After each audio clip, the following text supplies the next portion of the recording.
한중 공방전에서 유비는 법정의 치밀한 전략과 황충의 용맹한 공격으로 위나라 맹장 하우연을 전사시킵니다. 이렇게 한중 공방전에서 승리한 유비는 한중왕에 즉위한 후 사방 장군을 임명합니다. 이른바 전장군 관우, 우장군 장비, 좌장군 마초, 그리고 후장군 황충이 바로 그들입니다. 오늘은 빛나는 공적을 세워 파격적으로 승진한 사방 장군 중 후장군 황충에 대한 이야기를 해보겠습니다.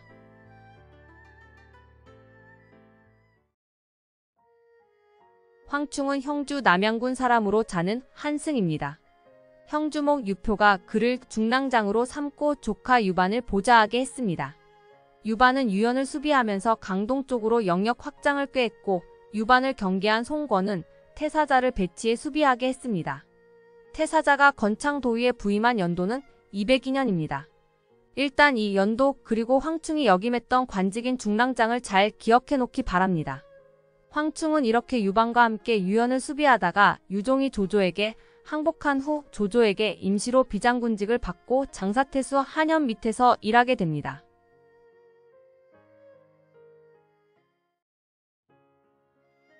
적벽 대전에서 패배한 조조가 형주에서 철수하고 유비가 남쪽으로 여러 군을 평정하며 세력을 확장하자 황충은 그를 따르게 됩니다.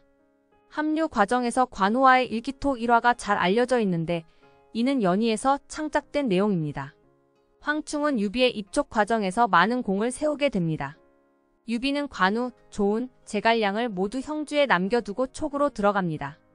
능력자였던 약관의 양자 유복마저도 형주에 남겨두었습니다. 형주에서 얻은 장수인 황충과 위연, 그리고 방통을 대동하고 촉으로 향합니다. 능력이 검증된 중요 장수는 모두 형주에 남겨두고 이제 갓 30대인 방통, 신참 위연, 그리고 중랑장을 지냈던 황충 정도만 데리고 위험한 촉으로 향한 점은 유비의 놀라운 면목입니다. 촉에서 활약한 황충의 정사 기록을 살펴보면 다음과 같습니다. 감행에서 임무를 받아 군대를 돌려 유장을 공격하니 황충은 늘 앞장서서 척진에 올라 함락시켰고, 용맹하고 굳셈이 3군의 으뜸이었다. 익주가 평정된 뒤 토로 장군에 임명되었다. 짧은 한 줄이지만 황충의 활약상은 유비에게 놀라운 인상을 남긴 듯 싶습니다. 황충과 타긍을 선봉에 세운 부영 공격에서 장인군을 격파하였고, 대승을 거둔 유비는 승리를 자축하는 잔치를 벌입니다.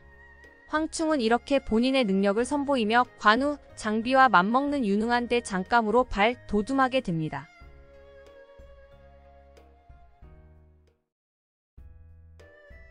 황충 인생의 정점은 바로 한중 공방전입니다. 한중 공방전에서 황충은 군사인 법정의 책략에 따라서 맹활약을 하였고, 조조군의 맹장 하우연을 전사시키는 전공을 세웁니다. 하우연의 전사 소식을 듣고 충격을 받은 조조가 직접 친정에 나서지만 황충, 조운의 기습과 군량 탈취 등의 게릴라 작전에 휘말리며 결국 아무 성과 없이 물러납니다. 한중 공방전에서 황충의 활약에 대한 정사 기록은 다음과 같습니다. 건한 24년 한중 정군산에서 하우연을 공격했다. 하우연의 군대는 매우 정예했으나 황충은 적의 예봉을 꺾어 어김없이 전진하며 사졸들을 격려하여 이끌고, 진과 북소리는 하늘을 울리고 환성은 골짜기를 뒤흔드니 한 번 싸움으로 하우연을 참하고 하우연의 군대를 대패시켰다. 정서장군으로 올랐다. 황충의 활약으로 유비는 마침내 한중왕에 오르며 한실부흥이라는 목표에 성큼 다가가게 됩니다.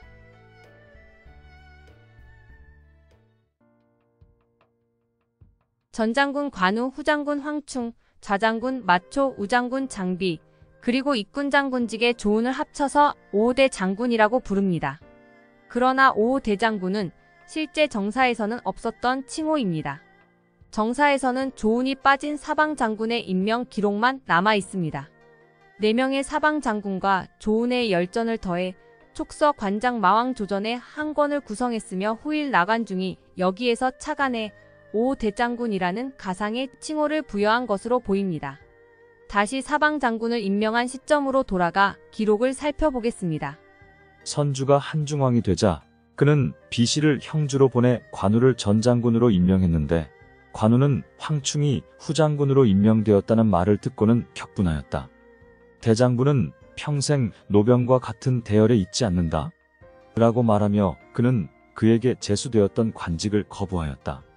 이제 앞서 기억을 부탁드렸던 202년 중랑장 그리고 관우가 격분하며 말한 노병이라는 의미를 좀 더 심층적으로 살펴보겠습니다.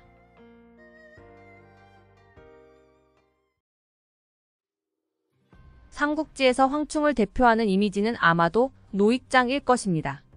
그러나 사실 노익장은 황충과는 전혀 상관이 없는 단어입니다. 노익장 고사는 후한의 명장인 복파장군 마원의 일화에서 나왔습니다. 복파장군 마원은 대략 20대 후반에서 30대 초반 사이 서북쪽에 위치한 북지군에서 목축을 한 적이 있습니다. 당시에 마원은 북지군 일대를 돌아다니면서 장부가 뜻을 세웠으면 곤궁하더라도 더욱 굳세어야 하며 나이가 들더라도 더욱 당당해야 한다. 라는 말을 하곤 했습니다. 여기에서 유래된 말이 노익장인데 오늘날 쓰이고 있는 이미지와는 사뭇 다릅니다. 즉 나이가 들어감에 따라 더욱 당당하라는 의미이지 정말 나이가 든 노인이라는 의미가 아닙니다. 실제 정사에서 황충이 나이가 들었다는 기록은 전혀 찾아볼 수 없습니다.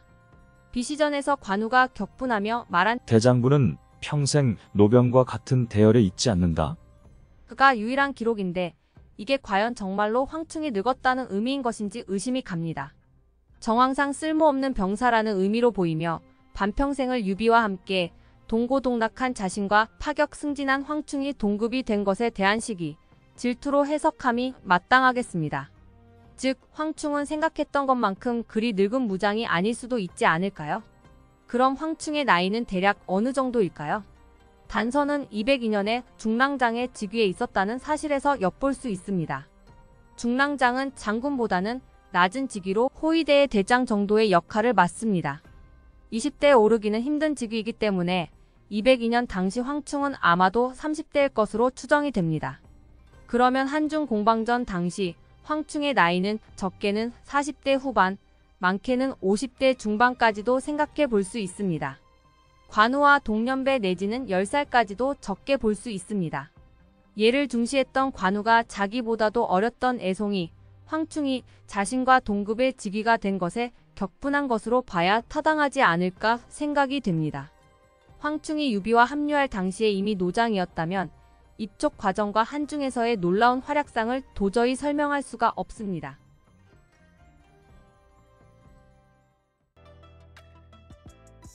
이렇게 뛰어난 전공으로 파격 승진한 황충은 220년 유비가 이릉대전을 일으키기 1년 전에 병사하고 맙니다. 황충의 사망은 관우의 전사, 장비의 암살, 마초의 요절이라는 촉에 엄청난 손실 직후에 발생했습니다. 불과 몇 년 사이 5대 장군 중 4명을 잃은 유비는 이릉대전에서 홀로 분전했으나 결국 대패하고 무너집니다. 놀라운 전공을 세운 후 불꽃처럼 사라져버려 더욱 안타까운 황충. 그가 활약했던 당시에 도대체 몇 살이었는지는 영원한 미스터리지만 노익장이라는 원래 뜻의 이미지까지 바꿔버릴 정도로 노장들의 희망이었던 맹장. 황충의 이야기였습니다. 재밌게 보셨으면 구독과 좋아요 부탁드려요. 더 좋은 영상으로 찾아뵙겠습니다.